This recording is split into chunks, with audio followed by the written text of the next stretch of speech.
ce dernier dimanche donc, du mois de novembre, notre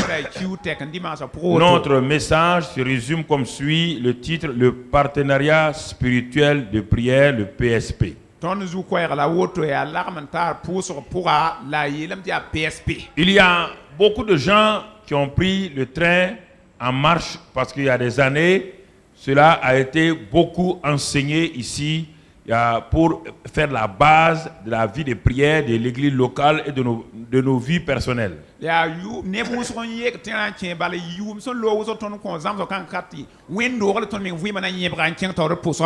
Et nous voulons aujourd'hui reprendre ce message d'une autre manière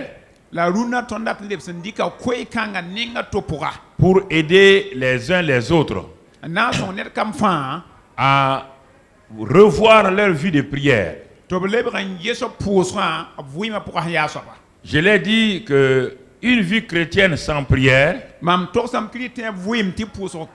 est une vie qui ne produit pas de fruits durables.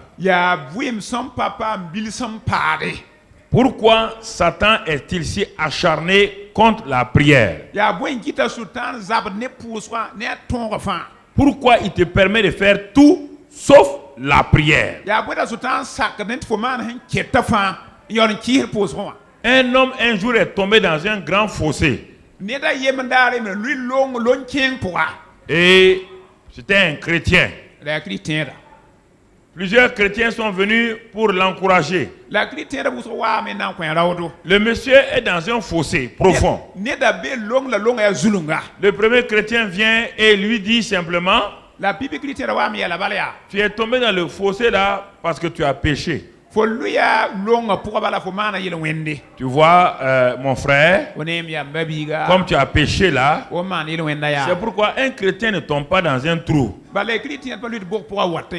Voilà, et lui il est parti. Un autre chrétien est venu, il a dit: et vraiment, tu es tombé dans le fossé là parce que tu ne sais pas faire des proclamations. Tu devais proclamer: je ne tomberai jamais, je ne tomberai jamais, je ne tomberai jamais, je ne tomberai jamais. Et comme tu n'as pas fait cela, c'est pourquoi tu es tombé dans le fossé. Plusieurs chrétiens sont venus. Chacun est venu. Le gars est dans le fossé. Au lieu de le tirer, chacun donne sa doctrine. Chacun donne sa manière. Ouais, tous ces gens étaient des théoriciens. Tous. Et voici qu'un petit bonhomme vient, qui n'a pas de grande apparence. Il vient. Il a vu le frère dans le fossé. Il a dit: premièrement, nous allons prier. Il a commencé à tenir la main de la personne. Il a prié. Il a prié. Il a dit: maintenant, comme nous sommes mis d'accord, maintenant, au nom de Christ Jésus, sors du trou. Et comme ils ont prié, se sont mis d'accord, il a tiré l'homme simplement parce que l'homme était comme blessé. Qu'est-ce que la prière de l'autre a fait? La prière d'abord, il ne l'a pas condamné. Il l'a encouragé. Il a prié avec lui. Il a tenu sa main. Et au nom de Christ Jésus, il l'a fait lever et il l'a transporté. Alors mon frère, ma soeur, voici une église remplie de 9 personnes inutiles. Et c'est la 10e personne seulement qui a été utile à son prochain. Et c'est pourquoi Satan sait que la prière est très très importante. La prière résout les problèmes que vous ne connaissez pas.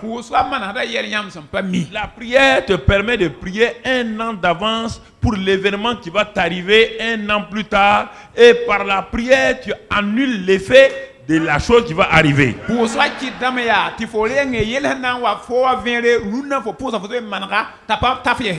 La prière, mon frère, ma soeur, on ne prie pas quand on est dans des problèmes. Tu ne peux plus prier quand tu as des problèmes, c'est trop tard. Parce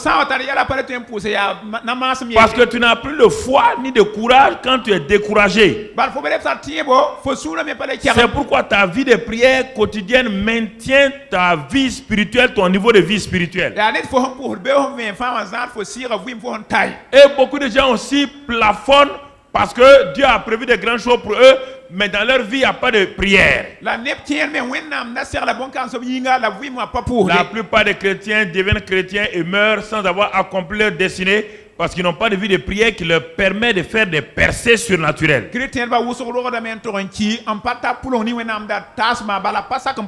vous ai dit, tout ce que les chrétiens ont, tout le monde peut l'avoir. La richesse, la bénédiction, le titre, tout le monde, les gens du monde ont ça sans prière.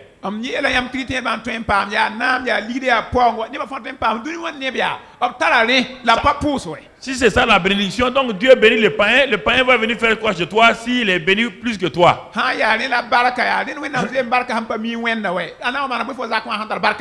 Mon frère, ma soeur, quand nous comprenons ces vérités-là, nous commençons à nous attacher au Seigneur. Et ce matin, donc, le partenariat spirituel de prière. Et je vais vous la montrer pour ceux qui n'étaient pas là il y a des années. D'abord, ça commence dans l'église locale. Si on prend l'église locale en prière, qu'est-ce que ça veut dire? Pourquoi on a dit l'église locale en prière? Beaucoup de gens sont venus, ils entendent un certain nombre de vocabulaire que nous utilisons, mais ils ne savent pas d'où ça vient.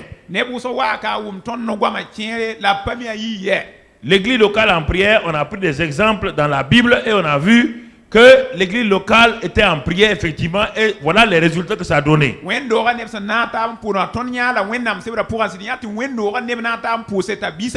Et en lisant dans Ephésiens 6 verset 18, Paul nous a encouragé quand nous avons vu les armes qui doivent nous permettre de lutter contre Satan. Paul nous a dit, faites en tout temps par l'esprit toutes sortes de prières et de supplications. Faites en tout temps par l'esprit toutes sortes de prières et de supplications. Veillez à cela avec une entière persévérance. Et priez pour tous les saints. Donc, veillez à cela.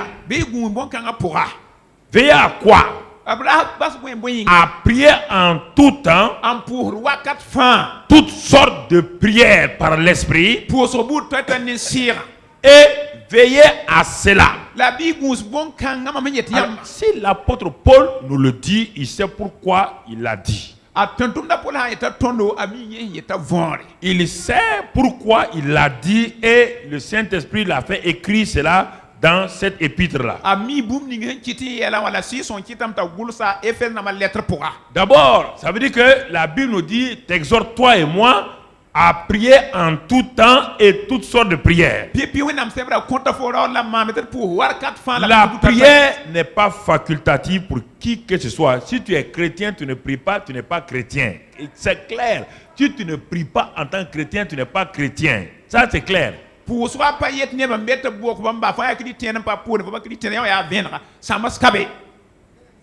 La prière, c'est d'abord communiquer avec Dieu.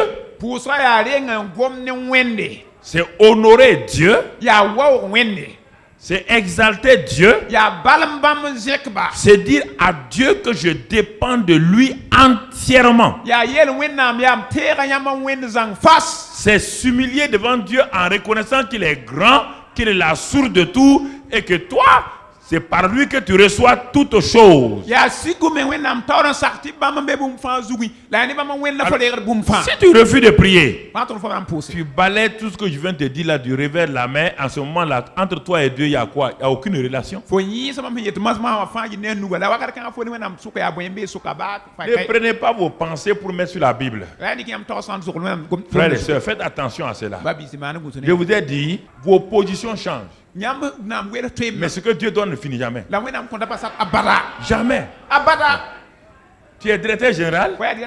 Demain on te change. Tu es riche. Un seul acte te fait tomber dans la pauvreté. Mais les choses qui viennent de Dieu, les choses qui sont maintenues par la prière, c'est les choses infaillibles. Il n'y a point d'échec dans la vie de quelqu'un qui dépend de Dieu par la prière. C'est ça que vous devez comprendre. Dieu va veiller, il dit veiller à cela avec persévérance. Et ça c'est important, frères et sœurs. Frères et sœurs, la vie chrétienne n'est pas une association. Acte 1 verset 14, l'église locale en prière. Acte 1 verset 14. Et Jésus vient de partir. Il laisse 120 personnes, des frères et des sœurs, tous d'un commun accord, persévérer dans la prière. Ils n'ont rien fait d'autre. Ils n'ont pas commencé à chanter. Ils n'ont pas commencé à faire autre chose. Les 120 que Jésus a laissés, ils savaient que le ciel ne sera jamais touché. Le ciel ne s'ouvrira jamais tant qu'ils ne vont pas prier. Ils ont vu leur maître encore, il n'était pas encore disciple de Jésus. Ils l'ont vu quand Jean-Baptiste le baptisait dans le Jourdain. Ils ont vu quand cet homme est sorti de l'eau, comment il a prié, et le Saint-Esprit est descendu. La voix du Père a parlé et il a été présenté au monde entier.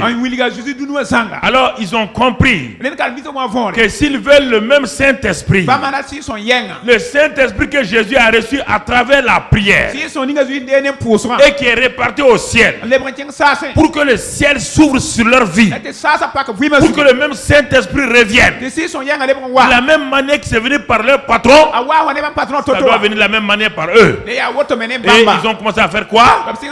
À prier. À prier.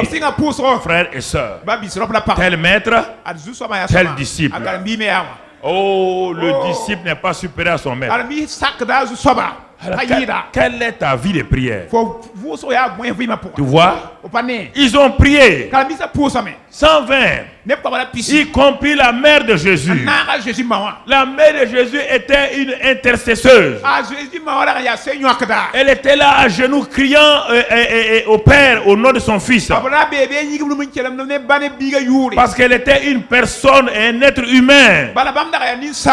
Et elle voulait être remplie du Saint-Esprit. Marie n'était pas une exception mise de côté. Il ne faut pas raconter des histoires sur Marie. Elle était là avec ses enfants.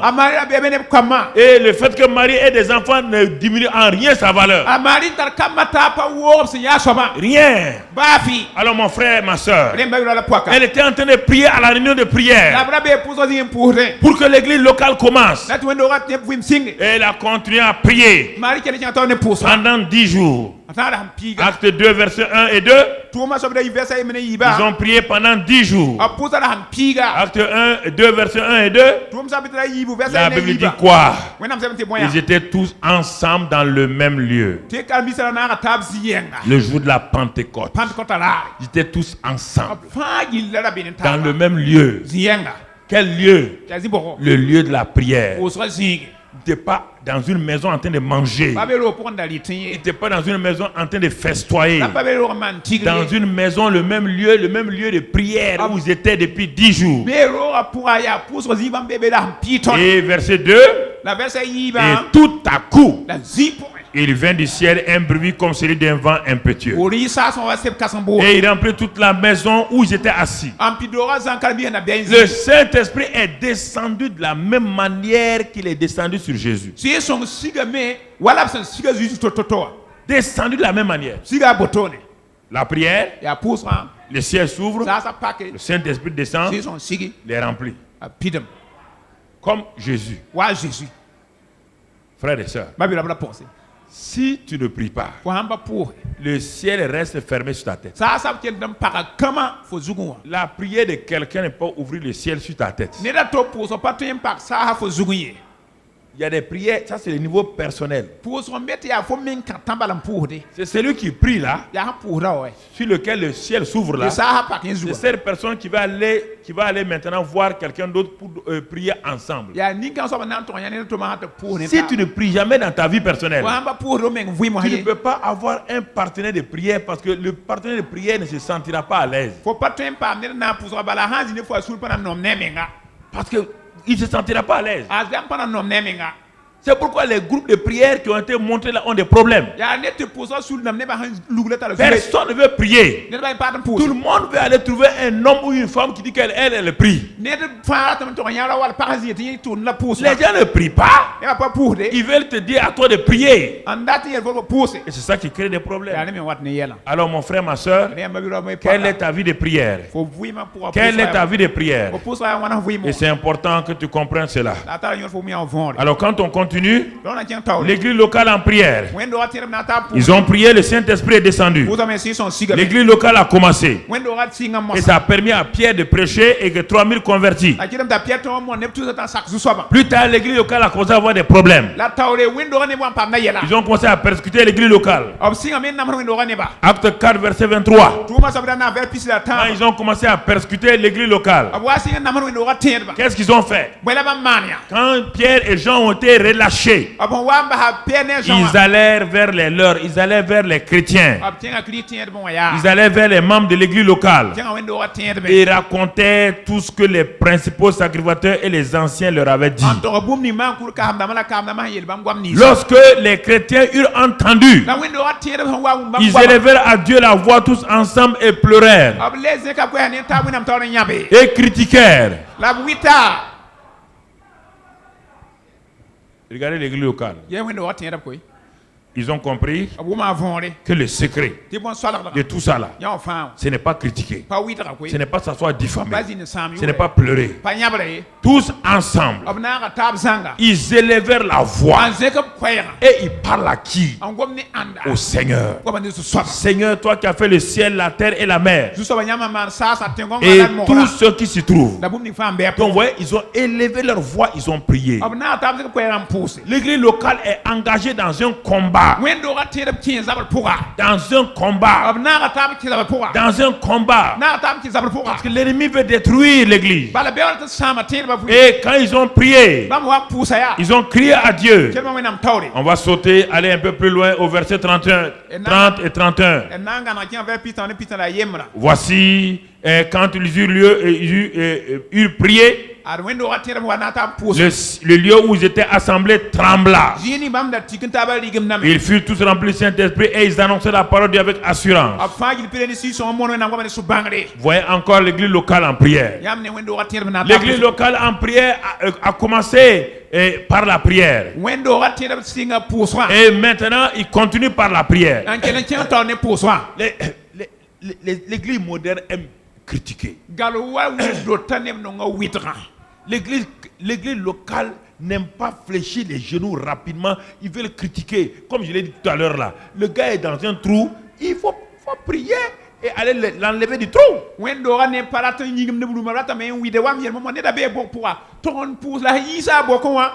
Critiquer, faire des définitions, c'est parce qu'elle est elle n'est pas sainte. Est-ce que quelqu'un est saint ici?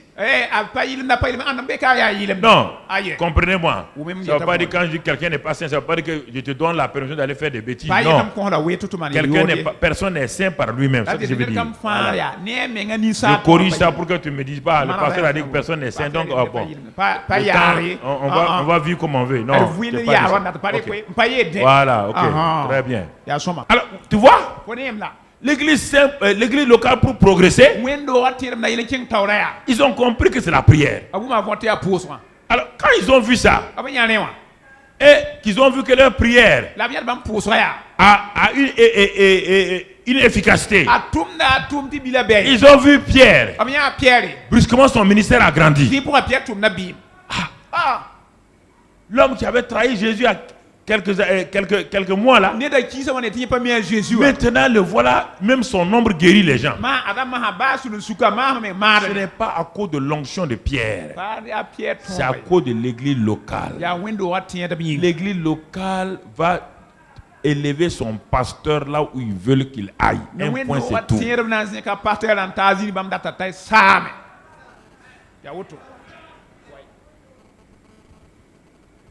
L'église locale moule ses pasteurs, ses responsables par sa prière.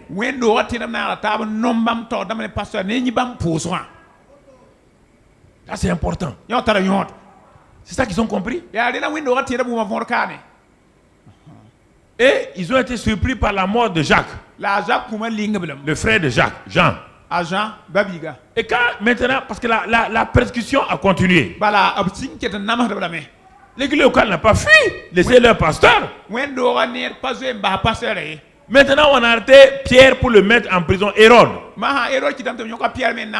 Qu'est-ce que l'église locale a fait? Dans Acte 12. Qu'est-ce que l'église locale a fait? Verset 5. Pierre donc était gardé dans la prison. Et l'église ne cessait de critiquer Pierre à cause de ses mauvais actes.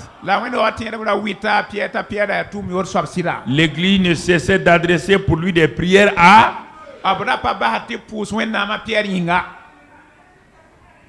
Mais pourquoi l'église locale priait? Vous n'avez pas compris. Quand l'église locale priait, et pour ses dirigeants et tout, l'église locale a vu les bénéfices sur leur propre vie. Parce que souvent, quand on dit de prier pour les gens se taisent. Alors qu'il y a un bénéfice extraordinaire quand tu pries pour autrui. Je vais te le montrer. Je vais te le montrer dans Acte 2. Acte 2. Et ensuite dans Acte 5, tu vas comprendre. Quand ils ont commencé à prier, il est dit verset Acte 2, 42, je te le lis, ils persévéraient, les nouveaux disciples, les 3120, ils persévéraient dans l'enseignement des apôtres, dans la communion fraternelle, dans la fraction du pain, dans les prières. Qu'est-ce qui s'est passé? Ces nouveaux convertis ont vu quoi? La crainte s'emparait de chacun. Et il se faisait beaucoup de prodiges et de miracles par les apôtres. Parce que les apôtres priaient et les enseignaient. L'église locale priait, l'enseignement des apôtres, la prière des chrétiens faisait quoi? Amener la crainte dans l'église, amener la puissance des miracles. Alors est-ce qu'ils vont s'arrêter? Ils ne vont pas s'arrêter. Et regarde la suite. Il est écrit là-bas, le verset 44. Verset 44. Tous ceux qui croyaient étaient dans le même lieu et ils avaient tout en commun. Des gens qui ne se connaissaient pas. Ils ne se connaissaient pas. Ils sont maintenant convertis en Christ. Et ils prient ensemble. Automatiquement, il y a une communion entre eux. L'esprit de concurrence est parti. L'esprit d'individualité est parti. L'esprit d'égocentrisme est parti. Ils ont commencé à mettre tout en commun. Le verset qui suit. Verset qui suit, mon frère. La Bible dit, ils vendaient leurs propriétés et leurs biens. Et ils en partageaient le produit entre tous selon les besoins de chacun. Voici les résultats de la prière et de l'enseignement.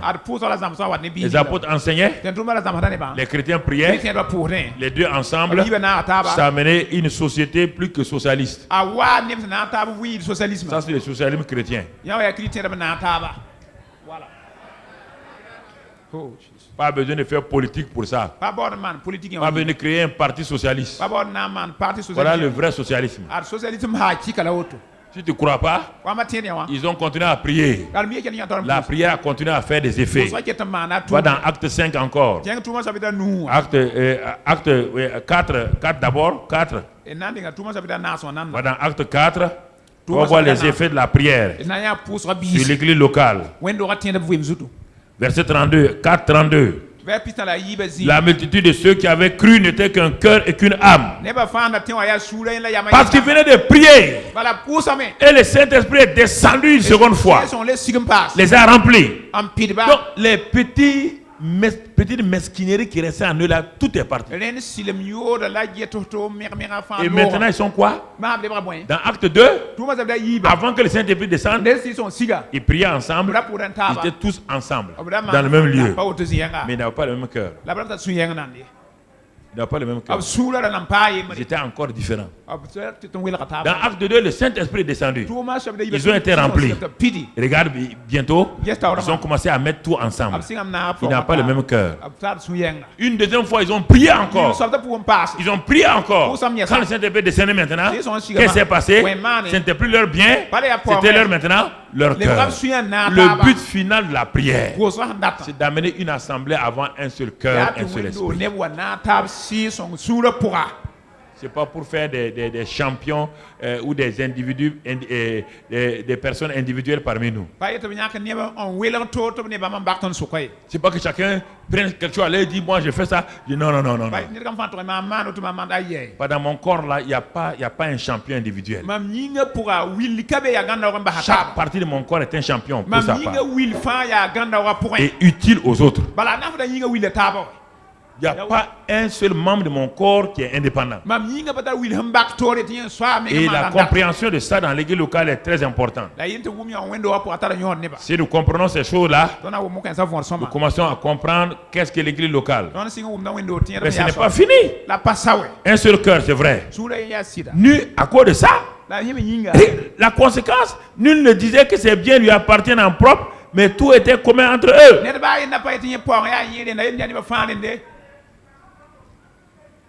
C'est le cœur.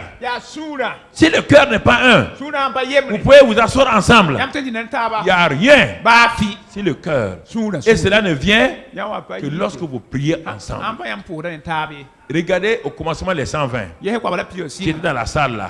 Chacun avait un intérêt en entendre dans la chambre haute. Pierre avait des pensées différentes des autres. Parce que lui, il avait trahi Jésus. Il y a tout juste 50 jours. Et il est au milieu d'eux. Pierre tremblait. Marie était là. Jacques était là. Jean était là.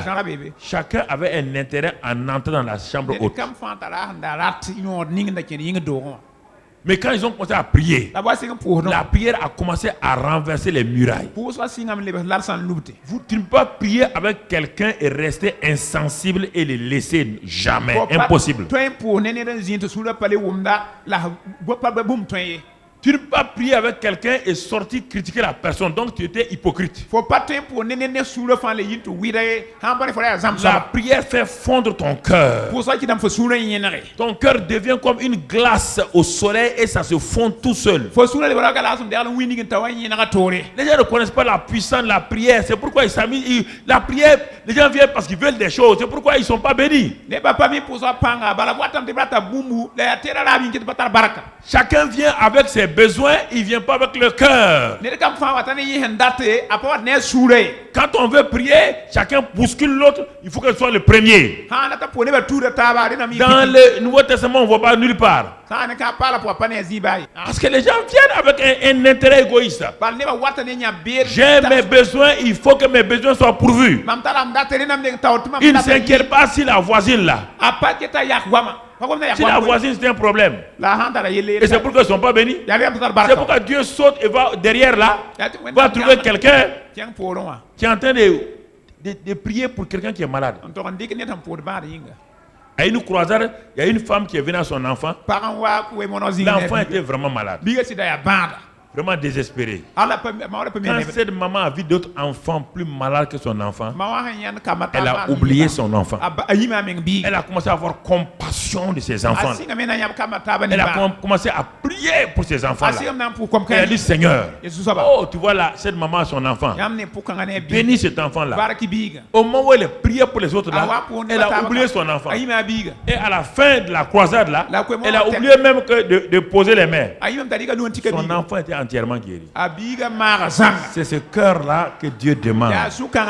C'est ça que la prière fait. Ne venez pas là parce que se bousculer pour dire il faut que le pasteur soit le premier à poser. Ça ne te demande. Il y a des gens sur qui on ne posera pas les mains, ils seront bénis. Et toi, on posera les mains sur toi 20 fois, tu n'es pas béni. Il faut réfléchir. Hein?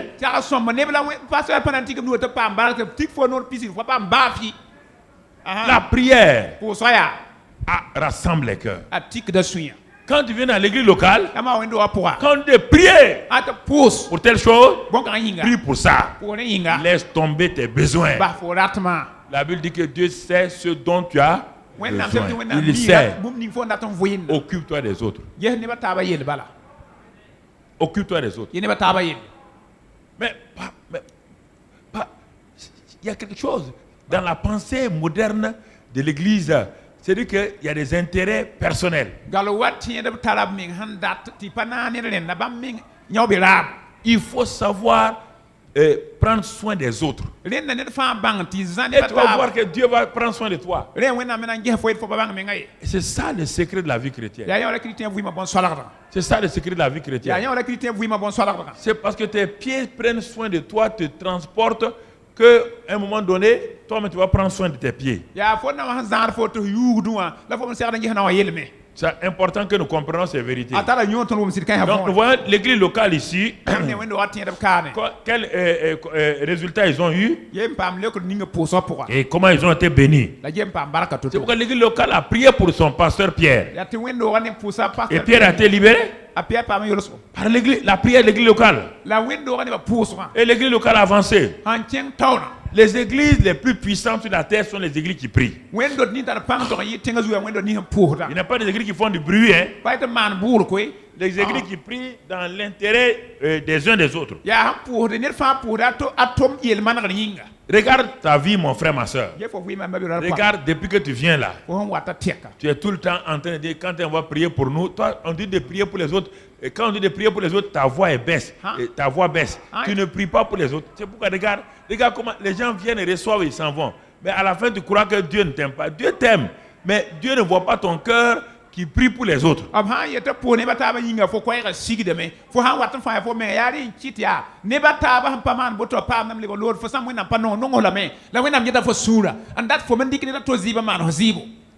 Alors, maintenant que nous avons vu l'église locale, ce que ça a donné, et c'est ce que, par la grâce de Dieu, nous avons fait pendant ces années-là, nous allons voir maintenant le partenaire spirituel de prière au niveau individuel et au niveau de deux.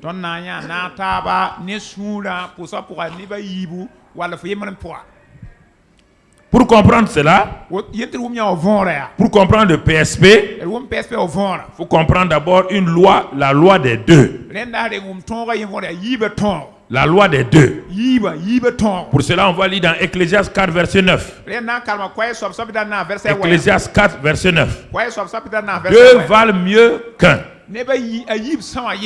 Écoute ça très bien. Maintenant, si tu manques la vie de l'église locale et Dieu te donne une deuxième opportunité pour que tu puisses aller de l'avant. Il t'enseigne par la loi des deux. Il dit deux valent mieux qu'un. Deux valent mieux qu'un. Écoute ça. Laisse ce verset en place. Quand vous lisez les choses, vous ne restez pas jusqu'à ce que le Saint-Esprit vous parle. La première partie là est déjà importante. Deux valent mieux qu'un. Ne lis pas la suite. Réfléchis. Fais des applications de cette première partie du verset dans ta propre vie. Même sans être spirituel, prends ça et applique-le dans la vie naturelle, tu verras. Une seule personne qui veut soulever un sac de riz. Deux viennent. Un deuxième vient. Les deux valent mieux qu'un là, c'est pas vrai? Hein? C'est pas vrai? Oui ou non?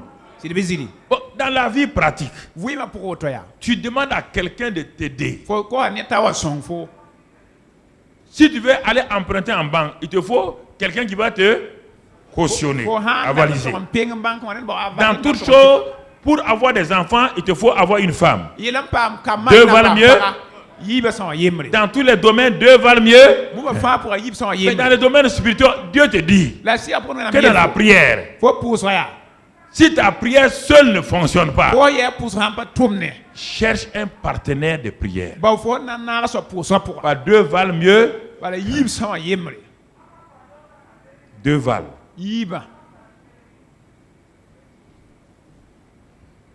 Mathématiquement, 2 est supérieur à 1. 2 est composé de 1 plus 1 égale 2. Dans tous les domaines, 2 valent mieux qu'un. Dans le domaine du mariage, 2 valent mieux qu'un. Dans le domaine de tout, 2 valent mieux qu'un. Et la Bible te dit, dans ta vie spirituelle, tu n'appliques pas cette loi spirituelle. 2 valent mieux qu'un. Il dit, mais ce que tu ne peux pas faire là, ce que ta prière ne peut pas produire là, la deuxième personne avec qui tu vas t'associer là, cette prière va avoir des résultats plus grands que ça. Si vous comprenez ça là, vous n'avez pas besoin d'aller chercher des grands prieurs. Vous avez besoin de chercher un partenaire. 2 valent mieux qu'un. Et la suite du verset dit quoi? Regarde, il dit quoi? Parce qu'il retire un bon salaire de leur travail. Mais dans le langage spirituel, dans le langage de la prière, il retire un bon exaucement de leur prière. Il retire quoi? Vous voyez bien? Quand un homme est seul en train de travailler, son salaire n'arrive pas à couvrir tout. Sa femme lui dit, chérie, je vais prendre un travail à temps partiel. Ça va permettre de couvrir. Dès que la femme prend ce travail-là, l'homme se repose. Il rentre dans le repos. Il n'est plus tiraillé. Parce que les 2 salaires ensemble couvrent les dépenses et dégagent une épargne. On te dit que spirituellement, toi d'abord tu ne pries pas seul. Premier défaut. Quand tu viens à l'église locale, tu ne pries pas pour les autres. Deuxième défaut. On te donne une troisième solution maintenant. 2 valent mieux qu'un. 2 valent mieux qu'un. Là aussi, tu es tellement orgueilleux que tu ne veux pas t'associer avec quelqu'un.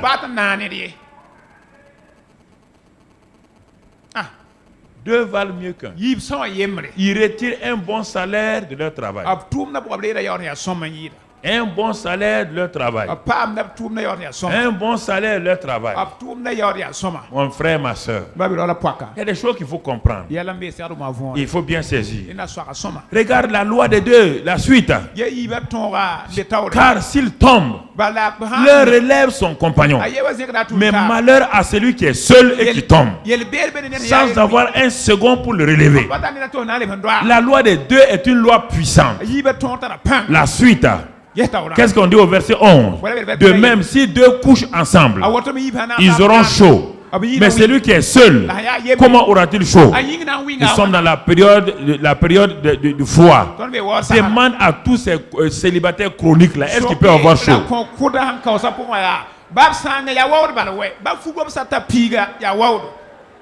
Qu'est-ce qu'ils font? Ils se couchent en pullover avec des grosses couvertures. La Bible est là. C'est pullover et couverture. C'est ça leur deuxième. Mon frère, ma soeur. La Bible dit quoi? Verset 12. Verset 12. Et si quelqu'un est plus fort qu'un seul, les 2 peuvent lui résister. Et la corde à 3 fils ne se rompt pas facilement. On parle de la loi des 2. Si 2 s'accordent, Dieu te révèle quelque chose maintenant. Le vrai secret de la loi des 2, quand 2 sont d'accord, au nom de Jésus, le 3e fils c'est qui? Jésus lui-même vient au milieu d'eux. C'est pourquoi la corde à 3 fils ne se rompt pas facilement.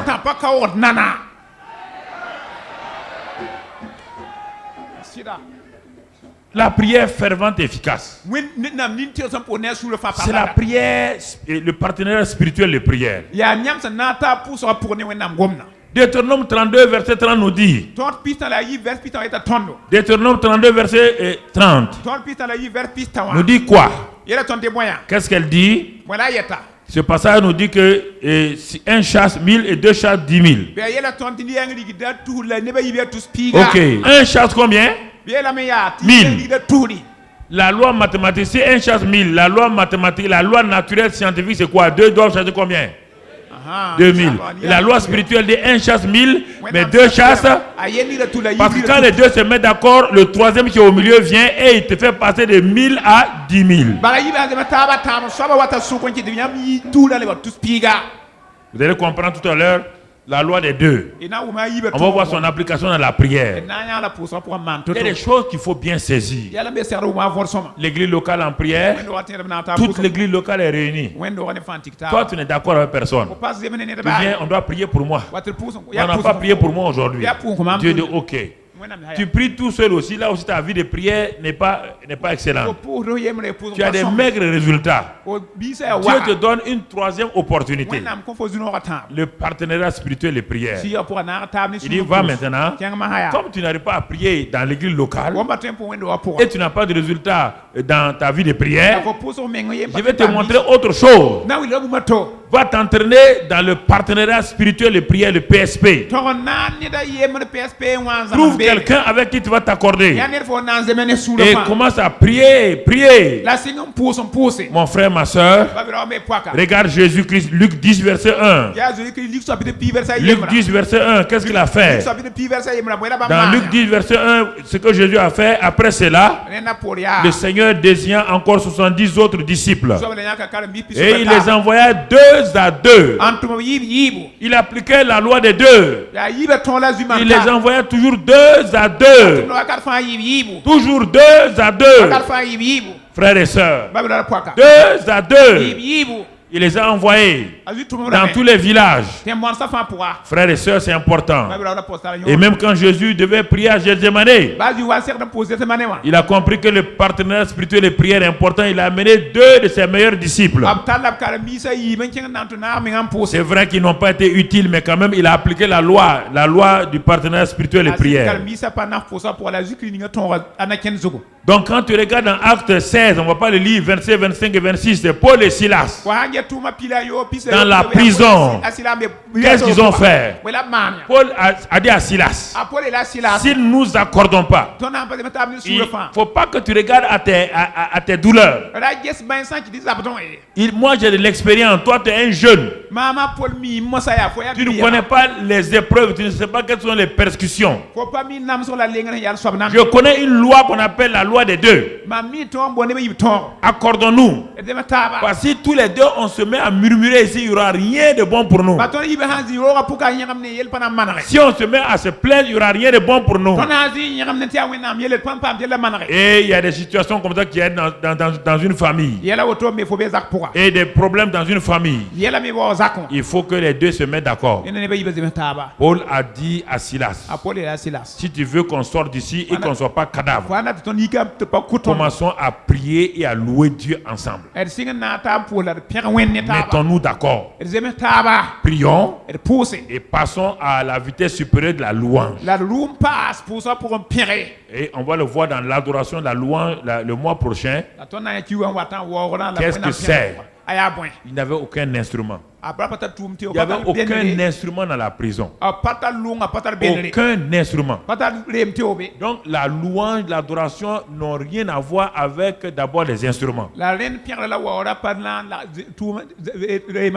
y a la louange chantée, il y a l'adoration chantée. Ça c'est autre chose. Ça c'est au niveau de l'église locale. Mais comment quand tu vas adorer Dieu, tu vas le louer, tu ne vas pas ton temps à chanter. Tu vas comprendre ça dès mardi prochain. Alors mon frère, ma soeur, quand ils ont commencé à pratiquer la loi des deux dans la prière, dans la louange, qu'est-ce qu'il est écrit? Il est dit, et regardez le verset, tout à coup il se fit un grand tremblement de terre, en sorte que les fondements de la prison furent ébranlés. Quand vous pratiquez la loi des deux dans la prière et dans la louange, toute prison qui vous enveloppe, ses fondements sont ébranlés au nom de Jésus. Et les portes de votre prison s'ouvrent au nom de Jésus. Et les liens des prisonniers sont détruits au nom de Jésus.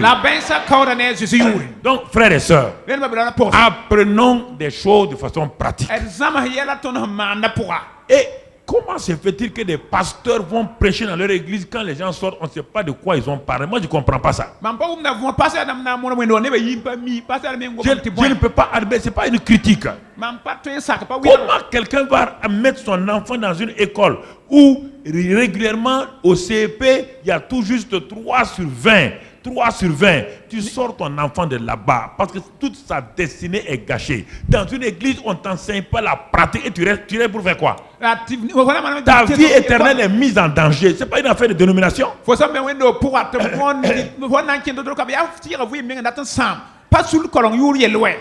c'est terrible. Et je ne sais pas pourquoi vous regardez un pasteur, un berger, Peul, un mécanicien, un réparateur de frigo. C'est la même chose. On vient te donner le frigo. Toi, tu es tueur de frigo. C'est pourquoi j'ai dit, quand tu veux réparer ton frigidaire, tu veux réparer ta voiture, ne pars pas là où il y a beaucoup de frigidaires posés. Là où il y a beaucoup de frigidaires posés là, c'est un cimetière de frigo. Normalement, un réparateur de frigo, il a un seul frigidaire posé. Et puis c'est écrit réparateur. Tout frigidaire qui rentre fait quoi? Sort. Mais tout frigidaire qui vient est entassé. Et toi tu dis que lui il répare des frigidaires. Tu es parti enterrer ton frigidaire. C'est la même chose pour les garages. Il y a un garage ici. Qui t'a dit un garage? C'est un cimetière de voitures. Les gens ne comprennent pas. C'est la même chose dans une église. Mais moi, jamais, écoutez-moi, ce n'est pas une affaire de dénomination. C'est ta vie, la vie éternelle. Ce n'est pas une affaire de voyage. Hein. Ce n'est pas pour dire je m'en vais à Bobo, je reviens. Toute ta vie éternelle est mise en jeu.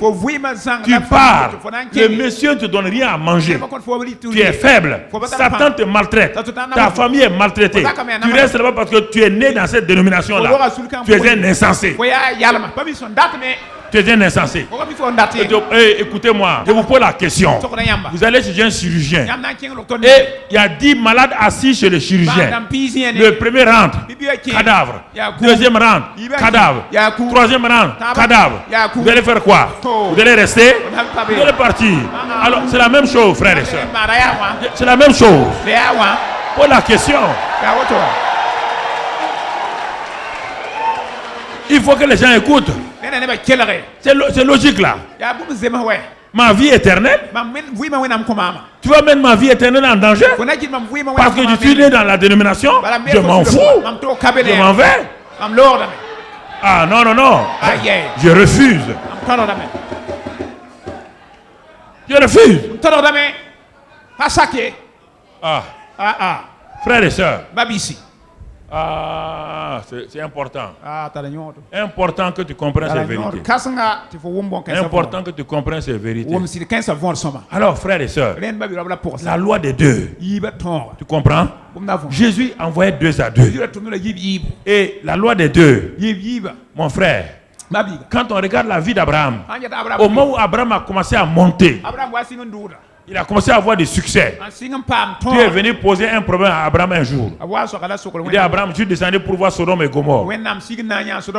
Parce que la vie qu'il mène là n'est pas bien. Je vais détruire cette ville-là. Quand Dieu a dit ça à Abraham, il a dit que l'Éternel dit, le cri contre Sodome et Gomorrhe est monté. Maintenant, il veut qu'Abraham soit intercesseur. Mais regardez, Abraham est en train d'apprendre l'intercession dans tout seul. Les résultats qu'il a eu étaient maigres. Dieu s'est tenu là et Abraham, il a dit, Abraham s'approcha de Dieu. Dans le texte là, Abraham s'approcha de l'Éternel et se tint dans la présence de Dieu. Formidable, une bonne attitude. Mais Abraham n'était pas habitué à toute l'intercession jusqu'au bout. Et il a compris ce que Dieu voulait faire de lui. Jusqu'à présent, Abraham était un adorateur. Partout, il se prosterne. Genèse 17, il se prosterne. Il bâtit des hôtels. Mais la vie de prière d'Abraham n'était pas encore bien installée. Il n'a pas appris à prier pour les gens. Et Dieu vient pour l'exercer à la prière d'intercession. Prière d'intercession, c'est prier pour quelqu'un d'autre, les besoins de quelqu'un d'autre. C'est différent de la prière de demander et de recevoir. Abraham dit à Dieu, Seigneur, si à 50 juste à Sodome et Gomorrhe, est-ce que tu vas détruire? Voici la prière d'intercession d'Abraham. La prière d'intercession doit être précise. C'est une prière. Il faut que tu saches, quand tu vas recevoir la réponse, que tu saches que c'est ça que tu as demandé. Après Abraham, Dieu dit non, si à 50, il a vu que Dieu exauce la prière. Dès qu'Abraham a vu que Dieu exauce la prière, qu'est-ce qu'il va faire? Il a l'assurance. Il dit non, bon, si à 45. Dieu dit, mon ami, si à 45, je ne détruis pas Sodome et Gomorrhe. Donc Abraham a commencé à avoir de l'assurance que la prière est exaucée. Ça, c'est la vie de prière d'Abraham. Il est descendu à 30. Il est descendu à 25. Il est descendu à 20. Dieu est là. L'intercesseur peut prier jusqu'à ce qu'il ait le résultat. Ça, Dieu est en train de vous apprendre ça. Tu dois prier jusqu'à ce que ta foi, là où ta foi est, Dieu va descendre au niveau de ta foi. Abraham s'est aperçu qu'il n'a pas la foi pour 50. Il a diminué. Dieu dit qu'il ne vous donne pas, la preuve que Dieu dit qu'il ne vous donne pas des épreuves qui dépassent votre foi. Alors si Dieu ne te donne pas des épreuves, pourquoi toi tu demandes des choses qui dépassent ta foi? Même Dieu ne te donne pas une épreuve qui dépasse ta foi. Pourquoi tu vas demander? Tu ne l'auras pas. Tu ne l'auras pas. C'est pourquoi mon frère demande selon la mesure de foi que tu as. Demande selon la mesure de foi que tu as. Et ça va t'aider. Abraham est descendu à 10. Mais pourquoi Abraham s'est arrêté à 10? Sachant que Dieu exauce les prières, sa prière. Mais pourquoi il s'est arrêté à 10? Abraham sait que ce qu'il va demander, Dieu va le faire. Pourquoi tu as arrêté à 10? Abraham a pensé que Lot est là-bas. Lot s'est marié. Ils sont 2. Il a eu 2 filles. 4. Les filles sont mariées. 6. Il dit 6 personnes dans une famille. Il y a au moins 4 qu'ils ont eu. Il y a 4 personnes qu'ils ont eu. Abraham s'est dit non, quand même. Il ne peut pas rester à Sodome comme ça. Et puis il n'a eu personne. Regarde comment parfois on peut manquer des choses. Toi tu es converti, il n'y a personne que tu ajoutes au royaume des cieux. C'est terrible, hein? Tu es converti. Il n'y a que toi et ta femme qui partent à l'église. Et tes enfants. Mais personne du quartier ne te suit. Personne de ton service ne te suit. C'est ça qui est dommage. Personne. Dieu t'a placé pour être témoin. On dit Lot le juste. Il tourmentait son âme à Sodome. Il a tourmenté son âme parce qu'il n'a pas parlé aux sodomites. Il regardait leurs actes mauvais. Il regardait leur pédophilie. Il regardait leur homosexualité. Mais il n'a jamais ouvert la bouche pour leur témoigner de la grandeur de Dieu.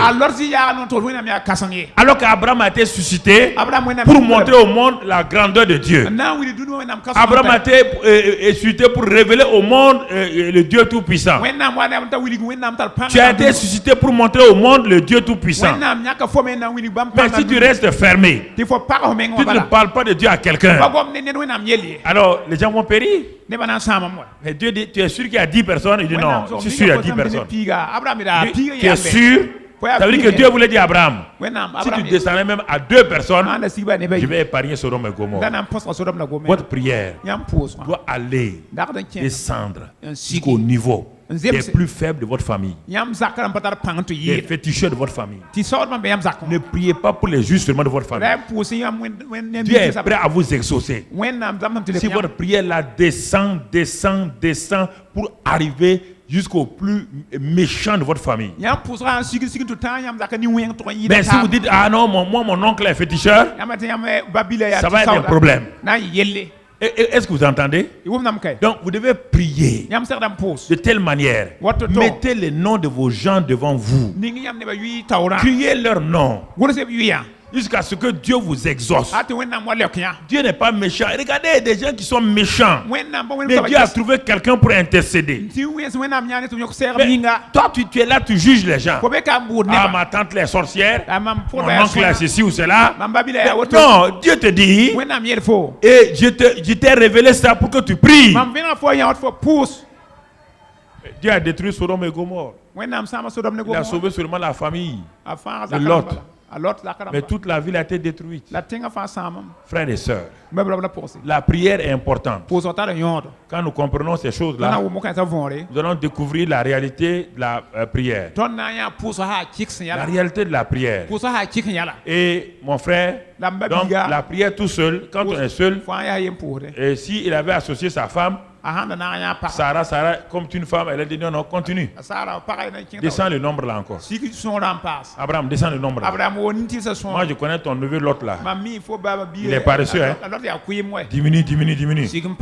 Parce qu'il a prié seul. Souvent, les hommes pensent qu'ils peuvent être tout seuls. C'est ça le problème. Mon frère, ma soeur, il est important que tu saisisses. Tu saisisses ces passages-là. Alors, Matthieu 18 maintenant. On arrive au clou même du message. Matthieu 18, 19. Je vous le dis en vérité, tout ce que vous lirez sur la terre sera lié dans le ciel. Et tout ce que vous délirez sur la terre sera délié dans le ciel. Dieu nous positionne ici. Dieu nous donne une chose, il nous dit quelque chose. Avant de parler de la prière, il nous dit tout ce que vous allez lier sur la terre sera lié au ciel. Tout ce que vous interdirez sur la terre, le ciel va l'interdire avec vous. Accordez-vous avec le ciel. Tout ce que vous allez délier sur la terre, le ciel sera d'accord avec vous. Dieu nous ouvre son cœur pour dire que le ciel et la terre sont ensemble. C'est pourquoi il dit que ta volonté soit faite sur la terre comme au ciel. Mais pour la prière, ce n'est pas ça. Pour la prière, ce n'est pas que la volonté soit faite sur la terre comme au ciel. Pour la prière, ce qui est fait sur la terre sera fait où? Au ciel. Ah, ça c'est différent. Quand il s'agit de la prière, c'est la terre qui gouverne le ciel. Ah, frère, c'est ça. Le papa ne bougera pas tant que son enfant ne criera pas. Tant que son enfant ne parlera pas.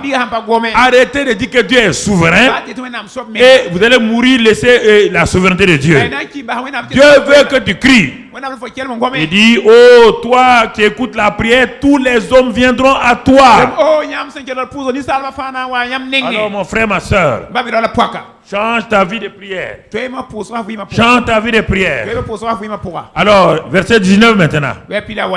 Je vous dis encore que si deux d'entre vous sur la terre s'accordent sur la terre pour demander une chose quelconque, elle leur sera accordée par mon Père qui est dans les cieux. La première fois que j'ai lu ça, je me suis assis. Ah, ça que j'ai fait. Je vous dis comment je fais. Je ne fais pas la lecture de la Bible. Je ne lis pas la Bible. On ne lit pas la Bible. On médite la Bible. Une déclaration comme ça, vous l'entendez et vous continuez. Vous continuez pour aller où? Mais cette déclaration défie votre pensée. Et puis, c'est pourquoi il a ajouté, je vous le dis, hein? Il sait qu'il y a le doute dans les cœurs, tapis quelque part. Il sait qu'il y a le doute dans les cœurs des gens. C'est pourquoi il dit, non seulement je suis la vérité, ce que je dis aussi est vrai. En plus de tout ça, on ne croit pas. On ne croit pas. Vous voulez qu'il fasse quoi? Vous voulez qu'il fasse quoi? Vos pleurs ne vont rien arrêter. Je vous le dis en vérité. Si deux d'entre vous s'accordent sur la terre et demandent une chose quelconque, elle leur sera accordée par mon Père qui est dans les cieux. Je me suis arrêté, j'ai regardé. J'ai regardé attentivement. Mais ça là, est-ce que s'il voulait dire autre chose, est-ce qu'il a peur de moi? Hein? Si Dieu voulait dire autre chose, est-ce qu'il a peur de toi? S'il l'a fait écrire, c'est que c'est vrai. Mais maintenant, ta pensée refuse. Ton cœur refuse. Parce que tu prends l'expérience négative des gens et tu vas maintenant l'appliquer à ce verset-là. C'est un verset qui n'a rien à voir d'abord avec ton expérience. On te demande de l'expérimenter toi-même. Mais tu dis, quelqu'un, des gens ont prié là-bas. Non, attendez. Je te pose la question. Quelle est ta relation avec ce passage biblique? Je ne te dis pas que tu l'as essayé 100 fois, ça n'a pas marché. Tu l'as mal essayé parce que tout homme soit trouvé et que Dieu seul soit trouvé quoi? Tout homme soit trouvé menteur et que Dieu seul soit trouvé. Ce passage-là, tu n'as qu'à faire n'importe quoi. Tu n'as qu'à dire n'importe quoi. Ce passage est vrai. Si toi tu dis que tu as prié, ça n'a pas marché, tu es menteur, menteuse. Un point, c'est tout. Tu es menteur, menteuse. Tu es menteur, mais quoi? Mais tu viens faire quoi ici? Tu viens faire quoi dans l'église là? Va danser le Goumbé. Va danser Goumbé. Toi tu viens dans l'église. Tu ne crois pas ce que Dieu dit. Tu perds ton temps. Tu perds ton temps. C'est pas un club. On n'adhère pas ici, c'est pas un club ésotérique. On n'adhère pas ici là. Vous comprenez? Non. Il faut qu'on soit courageux. C'est pas un club. Un club de gala où on s'habille, on vient en cravate, on vient. Non. Ici, mon frère, ma soeur, c'est une affaire de cœur. Ou tu crois, ou tu ne crois pas. Il n'y a pas autre chose. C'est ton cœur. Il s'assoit, il te dit, je vous le dis en vérité. Moi, c'est une insulte à Dieu. Quand Dieu parle, vous ne croyez pas ça. Parce que vous avez telle expérience. Votre expérience, c'est quoi? Vous êtes des menteurs. Je suis menteur. Je suis menteur. Si deux s'accordent, il prend les termes, prend chaque terme. On n'a pas dit deux prix. Non. Si deux personnes s'accordent, cœur à cœur, pensée. Ce que je pense, ce que tu penses. Ce que je crois, ce que tu crois. Tu crois quoi? La parole. Je crois quoi? La parole. J'ai un besoin. Voilà mon besoin. Tu connais mon besoin. Tu es d'accord avec mon besoin. Je suis d'accord avec ton besoin. Et tous les deux, on est d'accord avec la parole. Le troisième fil là. Les deux fils. Le troisième fil, c'est la parole. Alors, maintenant, il dit, quand vous êtes d'accord sur ça, sur la parole, sur votre besoin, élevez ça à Dieu. Mais avant d'élever à Dieu, il faut être d'accord. Si tu n'es pas d'accord, vous pouvez dire à ton ami, demain on va voir. Je ne suis pas encore d'accord. Je ne suis pas encore totalement d'accord. Laisse demain, je vais aller réfléchir et revenir. Non. On va prier. Non, ça ne marche pas. Parce que tu vas traiter Dieu de menteur. 2. D'accord. D'accord. Maintenant que vous êtes d'accord, vous élevez l'objet de la prière à Dieu. Par quel moyen? Marc 11, 23. Par quel moyen vous allez faire fonctionner Matthieu 18, 19 là? Par quel moyen? Par Marc 11, 23. Maintenant vous êtes là. Je vous le dis en vérité. Si quelqu'un dit à cette montagne, ôte-toi de là et jette-toi dans la mer, s'il ne doute point en son cœur, mais croit que ce qu'il dit arrive, il le verra s'accomplir. J'ai Matthieu 18, 19 avec moi. Si deux personnes s'accordent sur la terre, voilà les deux versets principaux sur lesquels on s'est appuyé dès le commencement pour toute chose ici au centre.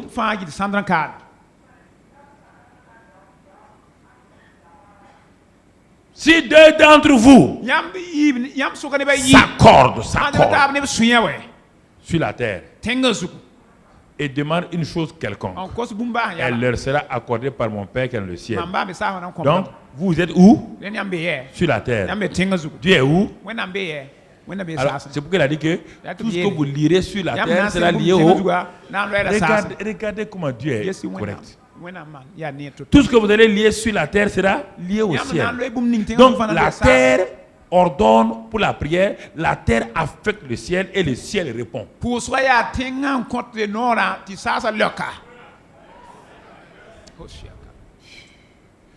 Dieu se rend vulnérable à la prière des gens. Le Dieu puissant là, le Dieu tout puissant là, il est vulnérable. Quand un homme faible comme moi, un homme faible comme toi, nous nous accordons sur un sujet, dans notre faiblesse, nous élevons nos voix vers Dieu. Le Dieu tout puissant là devient un papa, et tout papa est vulnérable. Un papa qui n'est pas vulnérable est un papa méchant. Tout papa est vulnérable. Tout papa est vulnérable. Devant les besoins de ses enfants, ce papa dur, qui est colonel de l'armée, dans l'armée, il dit garde-vous. Il est là en train de faire sauter les gens, crier les gens, ramper les gens. Sa petite fille vient. Papa, mets-toi à genoux avec moi. On va jouer. Le colonel se met à genoux. La fille dit, Jou, allez, rampe. Mais quand il sort au dehors, il dit, garde-vous. Mais à la maison, la petite fille dit, garde-vous. Le papa est rendu vulnérable. C'est ça, papa, bon Dieu. Comprenez son cœur. C'est ça, papa, bon Dieu. Comprenez son cœur. Il se rend vulnérable. Vulnérable. Quand John Kennedy était au pouvoir, il est devenu président des États-Unis. Son enfant John était tout petit. Il jouait sur la pelouse de la Maison Blanche. En ce temps, il n'y avait même pas de mur. Quand vous allez à Washington, il n'y a pas de mur. Dans la Maison Blanche, il y a le gazon comme cela. Il jouait. Et un citoyen américain qui venait de l'intérieur d'un État avait un problème. On lui a dit que si ce n'est pas le président, on ne peut pas résoudre. L'homme est passé devant il y a une route là, quand tu vois la Maison Blanche est au fond là-bas, il y a le gazon et puis il y a une route qui passe. Il est passé plusieurs fois. Et John là jouait sur la pelouse là. Je ne sais pas ce qui s'est passé. Il s'est approché de l'homme là. C'est vrai que les gardes étaient là. Il s'est approché de l'homme. Il dit, vous voulez voir mon père? L'enfant a dit à l'homme là, vous voulez voir mon père? Il n'a pas dit, vous voulez voir le président? Vous voulez voir qui? Mon père. Il dit, ah bon? Qui est votre père? Il dit, mon père c'est le président. Il dit, j'ai un problème, on m'a dit c'est lui. Il dit, attendez. L'enfant court. Le président Kennedy était en conseil des ministres avec ses ministres. Il est rentré à la Maison Blanche. Il est arrivé donc dans le bureau ovale. Et les gardes qui étaient là, ils peuvent l'arrêter. Ils ont dit, papa, il donne quoi? Les petits, il a ouvert la porte. Et dès que le président Kennedy l'a vu, il a dit à ses ministres, mon enfant veut me parler. On suspend le conseil des ministres. Alléluia. L'homme le plus puissant du monde est rendu vulnérable par son fils. Il est arrivé, il a sauté s'asseoir sur les pieds de qui? De son papa. Il dit, papa, j'ai mon ami qui veut te voir. Le papa dit, non, on est en réunion. Il a commencé à crier. Bon, il a dit au ministre d'attendre. Il a dit au garde d'amener le monsieur. Le monsieur est rentré. Le monsieur a exposé son problème. Il a résolu ça. Il aurait pu passer par le président du Sénat, jamais. Par un ministre, jamais. Mais le Fils a eu accès au Père.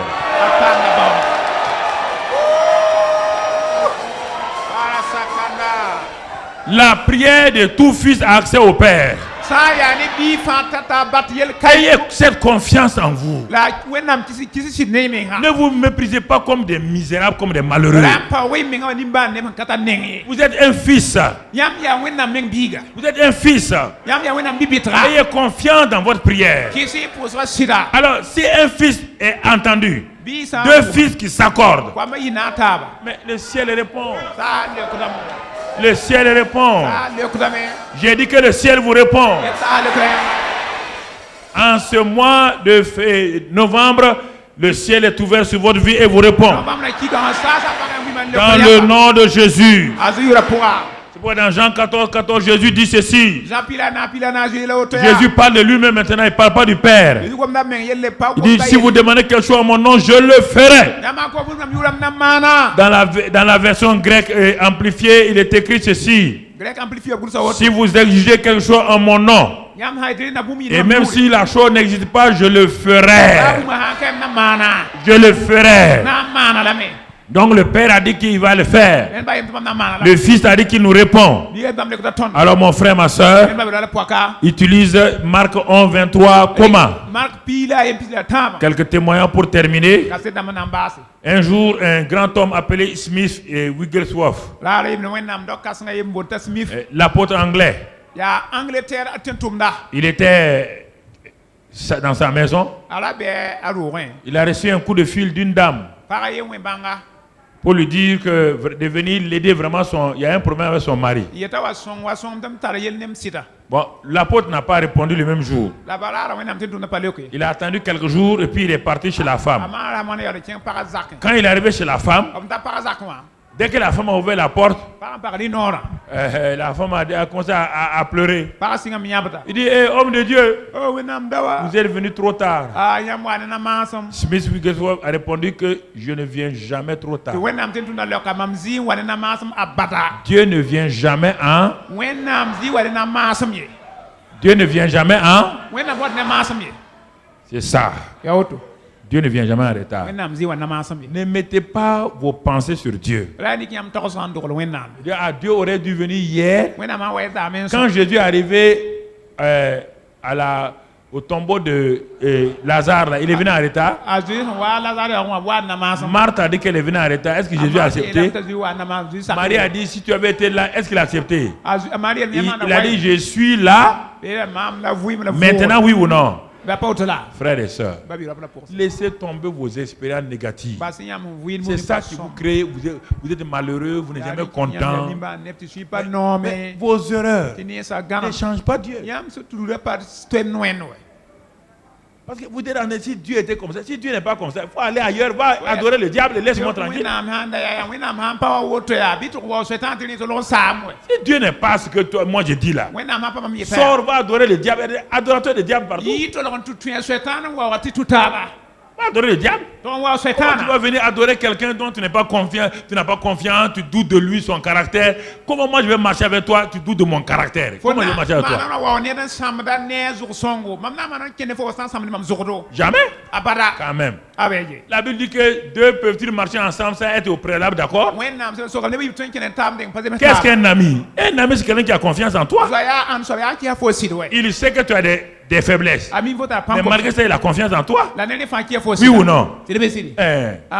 Mais si Dieu n'est pas digne de confiance, vous pouvez aller adorer Satan. Lui, il donne chaud. Le chaud aussi, il t'amène dans le chaud. Voilà. Non, il faut qu'on parle clairement. Vous savez, ce n'est pas une affaire de parti politique. Ce n'est pas une affaire d'association. C'est une affaire de vie éternelle. Il ne faut pas flatter les gens. Et ils vont aller en climatiseur et se réveiller dans la chaleur de l'enfer. Non. Ça, jamais. Il a dit, madame, vous m'avez appelé pourquoi? Ils sont allés au salon. Il dit, mon mari. Il dit, écoutez-moi. Je suis une femme évangélique pure et dure. Mais je suis allé dans une église charismatique pentecôtiste. Je ne savais même pas qu'il y avait le baptême du Saint-Esprit. Ils ont prié avec moi. J'ai été rempli du Saint-Esprit. Et j'ai parlé en langue. Et comme je parlais en langue, moi je croyais que tout le monde aimait ça. Je suis reparti dans mon église d'origine. Le dimanche suivant, je suis allé dans mon église. Dans cette église-là, on ne parle pas en langue. On ne parle pas du Saint-Esprit. La femme est partie. Quand le groupe musical a commencé à bien chanter, vraiment à chanter des chants sur Dieu, elle a levé sa main, commencé à parler en langue. Les anciens, les portiers sont venus, ils l'ont arrêté. On ne parle pas ça ici.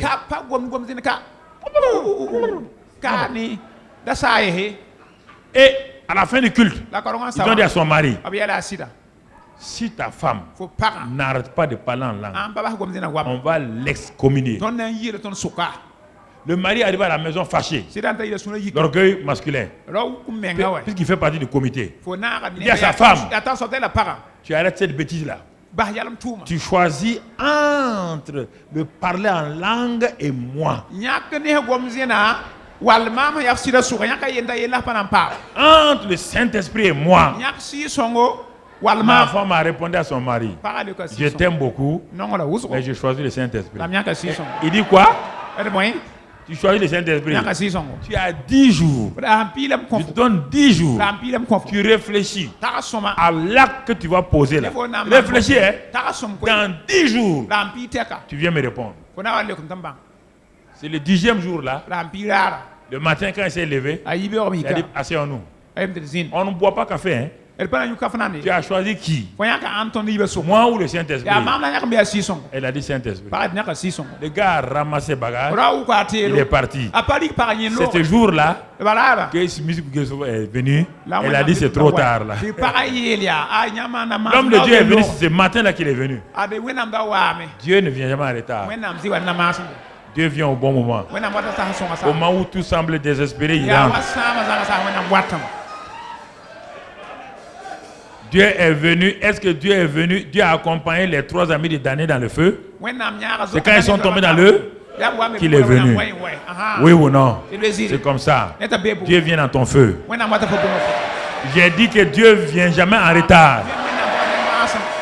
Dieu va bien entrer dans ta situation bientôt. Et tu verras la puissance de Dieu dans ta vie. J'ai dit que ta situation changera tôt de but en blanc. Je proclame ce matin que ta situation est terminée. Je proclame que tu verras la gloire de Dieu visiter ta vie. Ce matin, je dis, le Seigneur Tout-Puissant, qui ne vient jamais en retard, qui est toujours à l'heure, vient dans ta vie et dans ta famille à l'heure au nom de Christ Jésus. Et ce Seigneur va déposer sa bénédiction sur ta vie au nom de Christ Jésus. Ce que tu attendais là s'accomplira au nom de Christ Jésus. Tes mains ne seront plus stériles. Ta vie ne sera plus négative. Je parle ce matin par la bouche parce que je suis le serviteur de Dieu. Je parle ce matin. Je parle ce matin que ton dossier là, demain matin à 10h, on va t'appeler et tout est résolu au nom de Christ Jésus. Écoute-moi mon frère, ma soeur. Alléluia. Alléluia. Assois-toi. Quand il a parlé, il a dit à la femme, tu connais Matthieu 18, 19? Il dit non. Bon, il a ouvert Matthieu 18, 19. Lis. Qu'est-ce que c'est écrit? Que si Dieu s'accorde, tu veux t'accorder avec moi? La femme, non. Il dit, madame, vous voulez vous accorder avec moi? Vous voulez quoi? Que mon mari revienne. Donc le sujet quoi? Que son mari? Maintenant la parole c'est quoi? Marc 11, 23. Si quelqu'un dit quoi? Que le mari, s'il parle à la montagne c'est quoi? Que le mari revienne. Il dit ok, tiens ma main. Maintenant, tu es d'accord, hein? Dis Seigneur, Le mari revient ce soir. Ce soir même. Ce soir au nom de Jésus. Puis il a lâché la main de la femme. Il dit, mais quand ton mari viendra, il faut être doux avec lui. Et quand il viendra, fais-lui un bon repas. Ne parle pas. Parce que vous avez la spécialité, vous femmes, de gâter vos affaires. Ferme ta bouche. Ne lui dis pas, je savais que tu vas venir. Il ne faut pas dire ça. Ne parle pas. Il faut te lever, parler. Faut la fermer. Dis-lui, donne-lui à manger. Tant qu'il ne parle pas, ne lui parle pas. Donne-lui à manger. Quand il va te coucher, il va ronfler là. Pose ta main sur lui et réclame son âme. Au nom de Christ Jésus. Tu vas voir. Et il est parti. La femme était là. Est-ce qu'il va venir? Est-ce qu'il ne va pas venir? Mais elle repousse la pensée négative. C'est ça. Dès qu'on fait comme ça, Satan va venir vous dire. Ça ne se passera pas. Mais il faut lui dire ça se passera. Arrière de moi, Satan. Arrière de moi, Satan. Arrière de moi. Comme cette femme-là qui attendait un miracle. Et l'homme de Dieu avait dit ce jour-là que les offrandes sacrificielles. Offrandes sacrificielles. Et la femme n'avait que $10. C'était son dernier billet. Elle n'a pas payé les 100 pour aller dans sa ville. Mais elle dit, elle sentait qu'elle doit donner. Quand elle s'est levée, le diable a dit, attention, assois-toi, $10. Tu n'as pas payé. Tu n'as rien payé. Rien. Et qu'est-ce que la femme a fait? Elle a regardé. Il s'attend. Elle a couru. Allez jeter ces $10 dans le panier. Et puis elle s'est retournée. C'est ce jour-là que le Saint-Esprit agit. Son enfant qui avait plus de 20 problèmes d'anomalie à sa naissance. Sans bras, rien. Sans pied. C'est ce jour-là que l'homme de Dieu a eu la vision. Dès qu'il a pris l'enfant dans sa main, les pieds, les jambes, tout a poussé. Ça c'est A.A. Allen. A.A. Allen. Tu comprends? La femme là dans la journée. Satan, arrière de moi. Ton mari ne viendra pas. Arrière de moi. Les enfants disent, maman, tu parles à qui? Tu parles à Satan. Arrière de moi. Elle va à la cuisine. Elle tourne. Satan dit, il ne viendra pas. Arrière de moi. Elle va ici. Elle prépare le lit. J'ai dit, tu connais ton mari. Il est dur. C'est ça qu'il a dit à Smith Wigglesworth. Il dit, moi mon mari là, il a un caractère. Quand il dit non, c'est non. Je connais mon mari, il y a 24 ans, on est ensemble. L'homme de Dieu a dit, je ne connais pas ton mari, je connais mon Jésus. Je connais mon Jésus. Toi tu connais ton mari, moi je connais mon Jésus. Et comme mon Jésus là, quand on s'accorde, c'est ça. Le problème, vous n'êtes pas persévérant. Quand ça ne marche pas une seule fois, vous découragez. Toute la journée. Arrête de moi ça. Arrête de moi ça. C'est le même Ismaël. Il dit que Satan est comme un chien. C'est le même apôtre là qui a dit. Il dit un jour lui il voyageait. Il est arrivé à une station de bus. Il a vu une femme avec son chien qui la suivait. Il a commencé à cajoler le chien là. Dire au chien, petit, il faut retourner à la maison. Il faut retourner à la maison. Plus elle caressait le chien faisait quoi? Quand c'est comme ça, le chien fait quoi? C'est quoi là, toi? Il est content. Et le bus arrivait. La femme lui a dit non. Retourne, allez. Le chien continuait. À un moment donné, comme le bus est arrivé, elle veut rentrer dans le bus là. Elle a tapé son pied. Retourne maintenant. Le chien avait... Et l'apôtre dit, quand tu joues avec le Satan, moi je n'aime pas ça, Satan. Il fait quoi? Il vient se coller. Satan, moi je n'aime pas ça. Je n'aime pas ça. Il vient se coller. Il faut lui dire, Satan, au nom de Jésus, arrière. Arrière au nom de Jésus. Alléluia. C'est ça. On ne cajole pas Satan. Et à minuit, on sonne à la porte. La femme est partie ouvrir. C'est le mari qui est là. Elle a accueilli. Lui a donné à manger. Il ronfle. Comment il ronfle? Il a fait ce que l'homme de Dieu a dit. Il a posé sa main.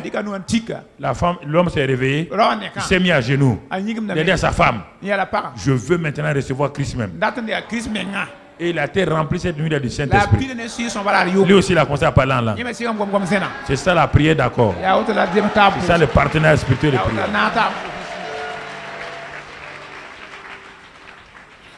J'enseigne ça à Koulouba des gens. Depuis Koulouba, j'enseigne ça. Il y a des femmes qui ont fait ça. Deuxième témoignage. Toujours dans ce sens, le partenaire spirituel de prière. C'est un vieux fermier qui un jour a vu un jeune évangéliste qui est venu dans leur village. Le vieux fermier là croyait à Matthieu 18. 19. Et il est pas demandé au jeune évangéliste là. Il dit, tu crois toute la parole de Dieu? Le jeune là dit, oui, je crois. Le jeune n'avait pas encore expérimenté la puissance de Dieu. C'est un jeune évangéliste qui commence son ministère. Le vieux lui a dit, tu crois toute la parole de Dieu? Le jeune a dit, oui. Le jeune a dit, ok. Il a ouvert dans Matthieu 18, 19. Il dit, ça là, tu crois? Depuis des années, moi, je cherche quelqu'un, un pasteur qui croit à ce passage. Je n'ai pas encore trouvé. Le jeune a lu, il a regardé. Si Dieu s'accorde, demande pour quelqu'un. C'est fort, hein? Bon, il a dit au vieux là. Bon, quel il croit? Le vieux dit, tu crois? Il dit, enfin, Seigneur, j'ai trouvé quelqu'un. Il a pris les mains du jeune prédicateur. Il a dit, on va s'accorder. Tu es d'accord, hein? Il dit, oui, on va s'accorder. Depuis longtemps, j'ai dans ma ferme, mon gérant, je fais tout pour lui parler du Seigneur. Il ne se convertit jamais. Je veux que tu t'accordes maintenant. Mon gérant, sa femme et leurs 2 enfants, ce soir, je vais les inviter à ta réunion. Accorde-toi avec moi que tous les 4 seront sauvés. Tu crois ça? Ah, le petit a dit, oh. Il dit, oh, amen. Il dit, ok. Merci Seigneur. Enfin, j'ai trouvé quelqu'un. Quand le petit a lâché la main du fermier, il a passé une nuit blanche. Le diable dit, demain tu auras honte. Tu auras honte. Toute la nuit, il roule dans son lit. Il chasse les pensées. Toute la nuit. Le lendemain matin, à l'heure de la réunion, quand il est parti pour commencer la réunion, les gens sont venus. Ils ne voient pas le vieux fermier. Satan t'a dit, il t'a vu, hein? C'est la honte pour toi. C'est la honte. Le vieux fermier n'est même pas venu. Au moins, il était en pleine prédication. Il voit le vieux fermier rentrer. Et il voit 4 personnes. Le vieux les amène vers les rangées de devant. Le Dieu l'a prêché. Il a lancé l'appel. Lancé l'appel. Personne ne bouge. Les 4 là sont assis, regarde. Le jeune là, il lance l'appel au salut. Il ne bouge pas. Maintenant, il voulait plaider. C'est comme si il voulait dire, pardon, il faut venir. Il continue. Le vieux fermier, lui, il est assis tranquille. Il dit, pour le vieux fermier, il n'y a pas de problème. Mais le petit là, c'était chaud. En dernière minute, maintenant, il a parlé. Il a lancé un dernier appel. Le dernier enfant s'est levé. Venez s'agenouiller. Sa grande soeur s'est levée. Venez s'agenouiller. La maman est sortie. Venez s'agenouiller. Le mari a regardé le vieux fermier. À gauche, à droite.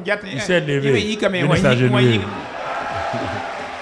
Donc, les 4 Et le vieux fermier a dit comme ça.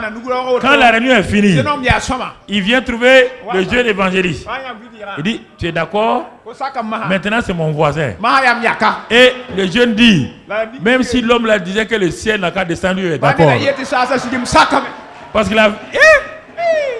les voisins, il les a amenés, convertis. Il a commencé tout le quartier là. Pendant que les jeunes étaient là-bas, chaque jour il vient. Et les jeunes disent que si le vieux là, il disait, demain, la lune va venir se convertir, lui il croit. La prière, le partenariat spirituel de prière, c'est de trouver quelqu'un qui croit ce que vous croyez, qui accepte de s'accorder avec vous et de demander la chose. Ce sont les choses que nous avons appliquées. À Bobo. Et Gustave est là. On est parti à la campagne. On a demandé 100 personnes. Quels sont ceux qui ont compté les gens? Viens là. On a demandé 100. Quand j'ai fini de prêcher au stade, la première réunion, il n'y avait pas beaucoup de gens. Au stade de l'amitié, il n'y a pas beaucoup de gens. Mais on croyait que tout le monde est chrétien. Donc quand on regardait naturellement, il peut y avoir 100 nouveaux convertis parmi ces gens-là. Mais on a demandé le matin, on a demandé le soir. Et nous sommes partis au stade de l'amitié en disant qu'il y aura 100 personnes. Le diable m'a dit, tous ces gens-là sont chrétiens. Regarde leur visage. Quand on chante, tout le monde tape les mains, tout le monde. Mais il n'y a pas un visage non chrétien. Est-ce qu'il y a un visage chrétien et un visage non chrétien? Mais le diable m'a fait croire que, regarde le visage là, ce n'est pas le visage non chrétien. Quand on a lancé l'appel, ils sont venus devant. Quels sont les gens qui ont compté? C'est le pasteur Gilbert, moi et puis le pasteur Issouf. Nous avons compté les 100. J'ai dit de venir. J'ai dit à tout le monde, attendez. J'ai dit, ceux qui sont là, faut pas hésiter. J'ai dit à 3 personnes. Le pasteur Issouf qui est là-bas, lui, le pasteur Gilbert. Devant tout le monde, comptez. Ils ont compté, il y avait les 100 personnes. Écoutez, c'est comme ça que moi aussi j'ai appris il y a 30 ans en arrière. Ce que je vous enseigne là, c'est ce que j'ai appris. Et quand j'ai enseigné ça, écoutez, quand j'ai enseigné ça pour les baptêmes, quand il y a baptême, j'ai enseigné ça, viens donner un témoignage, viens. Chaque fois que vous appelez, ouais, Nassa est là, non? Nassa est là. Nassa est là? Ok, très bien. Dis pour les baptêmes.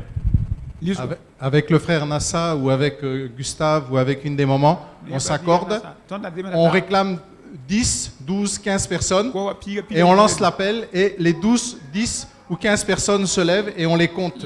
Et combien de fois c'est arrivé? C'est vrai ou c'est pas vrai, sœur? Gustave, c'est vrai ou c'est faux? Nassa, c'est vrai ou c'est faux? Et quand on était avec le pasteur aussi, combien de fois, quand on était ensemble, on priait le matin et on appelait, il y avait 10 personnes, 15 personnes le soir qui se convertissaient. Nous avons commencé comme cela. C'est ainsi que nous avons commencé. Ce que je vous enseigne là, si je ne l'ai pas expérimenté, je ne l'enseigne pas. Je n'enseigne pas. Comprenez? On s'accordait sur beaucoup de choses. S'accordait sur les femmes qui devaient... on dit, bon, tu veux quoi? Un garçon? Tu veux un garçon? On va s'accorder. On va s'accorder. Seigneur, cette soeur avait un garçon. Et c'est fini. Pendant longtemps, ceux qui étaient là, j'ai dit d'ouvrir un carnet. Vous vous rappelez? D'ouvrir un carnet. Dans la colonne de gauche, les sujets de prière. Dans la colonne de droite, les exaucements. Et c'est ainsi qu'on a appris à prier au début. Donc, quand les gens ont commencé à voir sujet, exaucement, sujet, exaucement, la foi des gens a commencé à monter. Mon frère, ma soeur, c'est important que tu comprennes. 2 jeunes frères travaillent ensemble. Ils étaient dans la pauvreté. Pauvreté. Mécaniciens. Ils ont entendu ce message-là. Mais le grand frère donnait 500 francs à son petit frère. Et le petit frère voulait se marier. Il voulait se marier. Mais est-ce qu'on peut se marier avec 500 francs? Alors, ayant entendu ce message-là, Ah, il a cherché un jeune frère. Viens, on va prier. Il faut que Dieu me donne un travail bien rémunéré avec lequel je pourrais acheter de beaux habits et me marier. Donc ils ont prié. Il avait déposé sa candidature dans un travail là.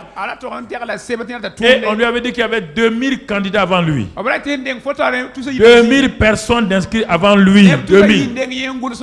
Mais le jour qu'ils ont fait la prière là, quand ils se sont accordés sur ce travail, pas un autre travail, hein, sur ce travail là, bien qu'il y avait 2000 personnes, le lendemain, on l'appelle, on dit, il a sauté les 2000 là et c'est lui qui a eu le travail. Alors là, le PSP, un couple avait un terrain qu'il voulait vendre. Ils ont tout fait pour vendre le terrain. Le terrain n'a pas été vendu. Écoutez, ce sont des pratiques que je vous donne. Ils voulaient vendre le terrain, personne ne voulait le terrain. C'était des temps difficiles, personne ne voulait le terrain. Le terrain est resté 2 ans sans être vendu. Quand le message que je vous donne aujourd'hui, ils ont entendu ça. Et l'appel a été lancé. Chacun ouvre sa Bible dans Matthieu 18, 19 et dans Marc 11, 23. L'homme était assis là, la femme par là. Les deux ont dit d'ouvrir la Bible. Ils ont ouvert leur Bible. Ce que vous voulez demander là, ouvrez votre bouche maintenant. Si quelqu'un dit à cette montagne là, et les deux ont fait la même proclamation. Quand ils sont sortis, ils sont entrés dans la voiture. L'homme a demandé à sa femme, quand le pasteur a dit de faire les qu'est-ce que tu as dit? Il dit non, c'est pour le terrain là. Il dit alléluia, c'est ça que moi je t'ai demandé. Donc le terrain là va se vendre. Le lendemain, ils ont demandé à l'agence immobilière qui vend les terrains là. Le gars a dit non, vraiment on ne peut pas vendre le terrain parce que c'est difficile, les gens demandent des prix bas et tout. Mais il y a quelqu'un qui avait demandé il y a 2 ans et qui était intéressé par le terrain, allez-y le voir. L'homme a dit à sa femme, je m'en vais vendre le terrain là. Il est parti, il a trouvé le monsieur. Il a dit, mon terrain là qui est à côté de vous, est-ce que ça vous intéresse? Le monsieur dit, ça m'intéresse toujours. Et le propriétaire a donné son prix. Le monsieur a dit, aucun problème. Il a payé le terrain cash. Écoutez, ce que je vous dis c'est ce matin là, c'est ça. Trouver un partenaire de prière. Même si vous êtes marié, vous et votre femme, vous pouvez être des partenaires dans les affaires familiales. Mais vous pouvez aussi trouver une chrétienne ou un chrétien pour d'autres sujets. Ça soit au téléphone ou ça soit vis-à-vis. Je ne sais pas, mais trouvez un partenaire. Un partenaire et vous dites, bon, mon frère, on va se partager des sujets. Prenons l'engagement de ne jamais dévoiler nos problèmes les uns par les autres. C'est un secret entre nous. Ce que je vais entendre de toi, je ne vais pas le dire à quelqu'un. Ce que tu vas entendre de moi, tu ne vas pas le dire à quelqu'un. Si vous entendez sur ça et vous commencez à prier, Dieu va vous aider. Et si vous avez un carnet et les sujets principaux, vous les inscrivez là-bas, colonne de gauche et exaucement colonne de droite. La date de l'exaucement. Alors vous allez voir que quand la première prière est exaucée, deuxième, votre foi va monter. Mais vous priez au hasard, Dieu prie, et tu oublies ce que tu as demandé. Mais quand la solution vient, l'exaucement vient, tu es au courant? C'est pourquoi Abakou dit quoi? Il dit la prophétie là, écrit là, sur une table, lis-la couramment. Attends-la, elle s'accomplira. C'est ça. Il faut que tu aies un carnet secret.